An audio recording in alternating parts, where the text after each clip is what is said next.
Alright guys, well, here's our rebuilt carbonator for the ATV, and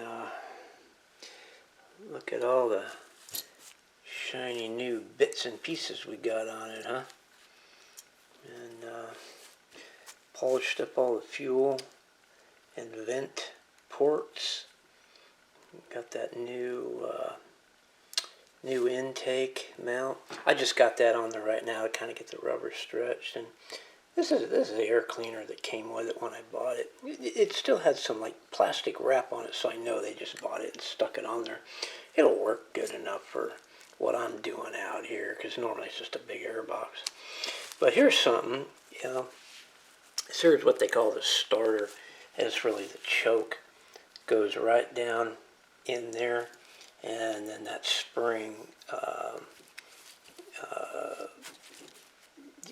when you pull the lever up, it pulls this up, and then there's a port in there that just dumps fuel right down into the, into the basically almost a venturi in there.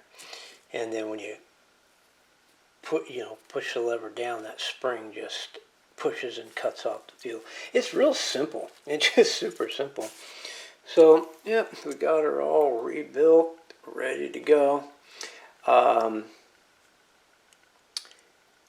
didn't polish this up. There's no reason to do it. It's not a showpiece, functional.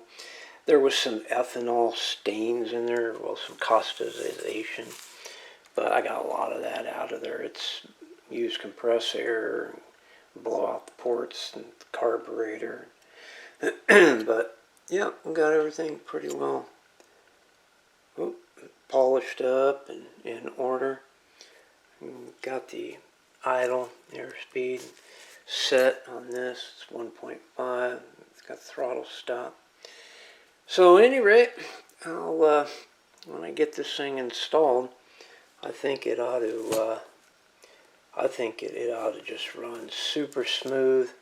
And again, like I said before, it ran well last time, throttle response, but I just couldn't get the choke. You know, they call it the starter, but I just couldn't get the choke to work, and I gotta have that. I was happening to squirt fuel on the air cleaner here, so it could draw in, but no, we don't want to do that.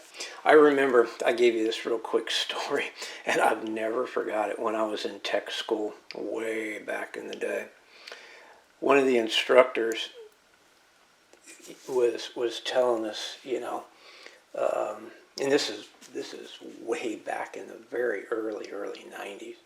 Went to tech school.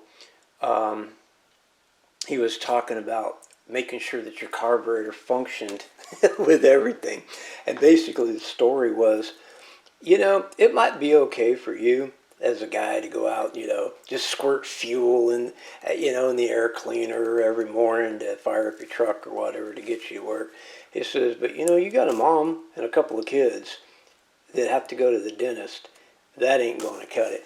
So I've never forgotten that story, and what it was is he was just telling the class, you've got to be very thorough, make sure everything on that carburetor works, So, at any rate, that has always stuck with me. And when I got this and, the choke didn't work, there's no way out here and, on the ranch and on this property am I going to sit here and carry around a bottle. So, at any rate, I hope that's brought some value, entertainment, and, just a good all-around video to kind of show you here. So, alright guys, next step is I'll get it installed, and then I've got to kind of finish up the exhaust, and then we'll be able to fire it up and see how it goes. Thanks for joining me on this short little adventure. Till next time, it's been Scott with BWSR Bushcraft. Pack light, pack tight, stay hydrated.